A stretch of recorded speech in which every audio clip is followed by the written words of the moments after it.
Everyone knows about the dumbass ghost story at Jones Park, Indiana, that some girl died at her birthday party. I never bought it, probably just a publicity stunt, like the ones that Bill Channel does. I lived pretty close to that place, and I went to try it out, just for fun, all by myself. Driving there, I felt this strange sensation, a feeling of dread and pleasure, like it was where I'm meant to be. I shook it off. Pulling in, the sights unsettled me. Tall, lush trees shredded the decaying wood fence, not being used since whatever happened that day. It was midnight, 1:23 to be exact. I snuck through the gate, whatever was left of it. The decimated hinges didn't hold anything, and the remains of the doors were under my feet. I slowly walked in, having a horrible feeling that I was being watched by someone or something. The forest, once a tame park, was gloomy with tall trees and swamps. A wheel of a car, the seemingly only remnant of civilization, was half buried in the soil. Not exactly giving me a feeling of hope, a little poster was hung on one of the labyrinth of trees, shredded and soaked. I stepped ahead to get a closer look. It was yellowed from all its years in the sun, and barely even touchable from all its years in the rain. It read, quite clearly, "Birthday Party at Jones Park, June 7th, 1998. Come on down to our daughter Dorothy's birthday party." Well, why would her family put an ad for a random party to the most public place in the state at the time? I wrote down the date, June 7th, 1998. Seemed pretty important. It's been, wait a second, exactly 20 years since that happened. How? I trudged in a little further, until I thought I saw something in the corner of my eye. I turned my head as fast as I could, and all I could make out before it disappeared was the shape of a little girl with a cone hat on. It vanished the second I saw it. Knowing I wasn't alone was a bit nerve-wracking, but what if I was hallucinating? I knew this wouldn't turn into some crazy BS, but still. Just when I thought things couldn't get any stranger, a newspaper blew onto my feet. It was in surprisingly good condition, but half of it was stained out because of mud. I could barely make out anything, but I could see, girl, 7, killed in freak accident at birthday. Rest was smudged out. A freak accident? I was just about to call it quits and head back to my car when I heard the sounds of the happy birthday song. Stopping in my tracks, I went closer and closer to the source of the sounds. It was 2:48, so I wondered who could be singing it at this hour. I stopped when I saw a crowd, seemingly celebrating a small birthday. Men, women, children, and babies were standing all around each other. They had a strange, unearthly color to their skin. I walked a little closer, and if I was asked to leave, I would. But even as I got closer and closer, they kept socializing and partying. Then I saw her, a little girl about 6 or 7, with dreadful black tears drooling from where her eyes should have been. Her eyes were black voids. She had dingy, soggy, blackened hair. She was wearing a torn party dress, once a lively yellow, now a rotted beige. She had enormous, sickening bloody gashes all over her body. The most disturbing thing about her was part of her cracked jawbone was exposed, something oozing out of it. She was dancing around like nothing had happened to her, despite the blatantly obvious. All of a sudden, she saw me. Her cold, eyeless gaze struck horror into my heart.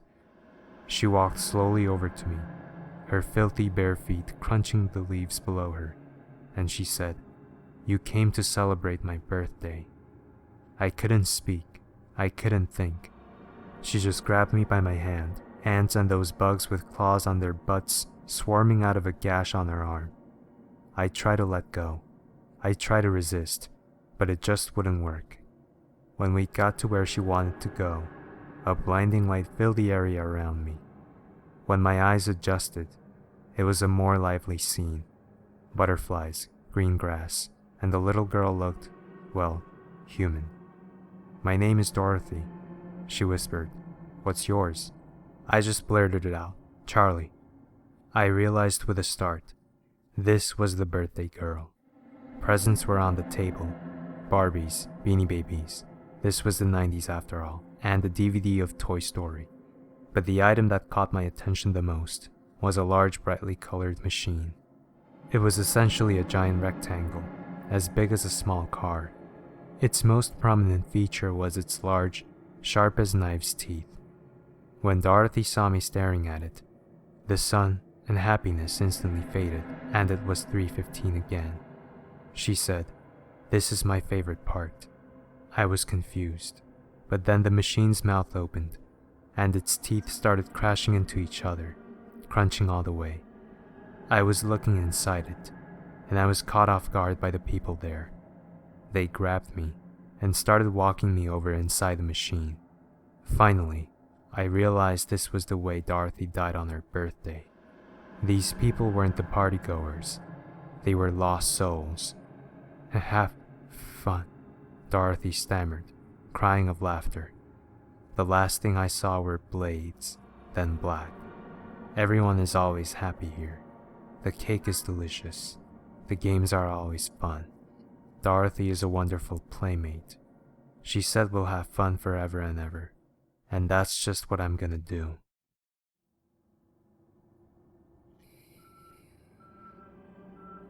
When Felix Agnes put up the life-size shrouded bronze statue of a grieving angel, seated on a pedestal, in the Agnes family plot in the Druid Ridge Cemetery, he had no idea what he had started.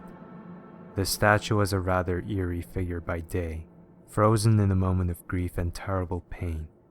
At night, the figure was almost unbelievably creepy, the shroud over its head obscuring the face until you were up close to it. There was a living air about the grieving angel, as if its arms could really reach out and grab you if you weren't careful. It didn't take long for rumors to sweep through the town and surrounding countryside. They said that the statue, nicknamed Black Aggie, was haunted by the spirit of a mistreated wife who lay beneath her feet. The statue's eyes would glow red at the stroke of midnight, and any living person who returned the statue's gaze would instantly be struck blind. Any pregnant woman who passed through her shadow would miscarry. If you sat on her lap at night, the statue would come to life and crush you to death in her dark embrace. If you spoke Black Aggie's name 3 times at midnight in front of a dark mirror, the evil angel would appear and pull you down to hell. They also said that spirits of the dead would rise from their graves on dark nights to gather around the statue at night. People began visiting the cemetery just to see the statue, and it was then that the local fraternity decided to make the statue of grief part of their initiation rites. Black Aggie, sitting where candidates for membership had to spend the night crouched beneath the statue with their backs to the grave of General Agnes, became popular. One dark night, 2 fraternity members accompanied New Hopeful to the cemetery and watched while he took his place underneath the creepy statue.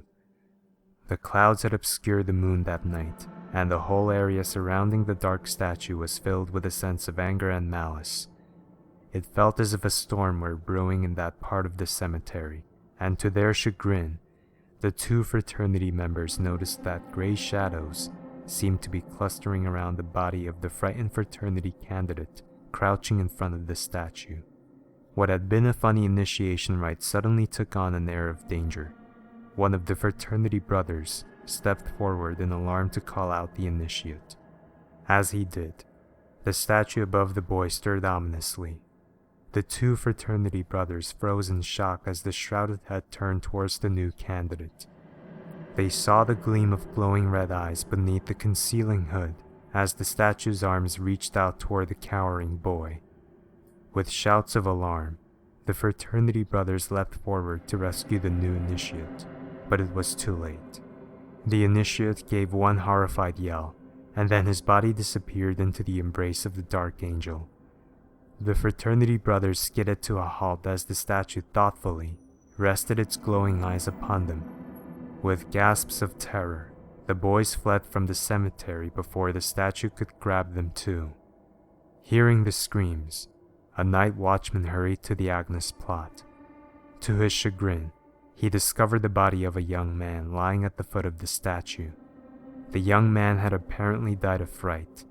The disruption caused by the statue grew so acute that the Agnes family finally donated it to the Smithsonian Museum in Washington, D.C. The grieving angel sat for many years in storage there, never again to plague the citizens visiting the Druid Hill Park Cemetery.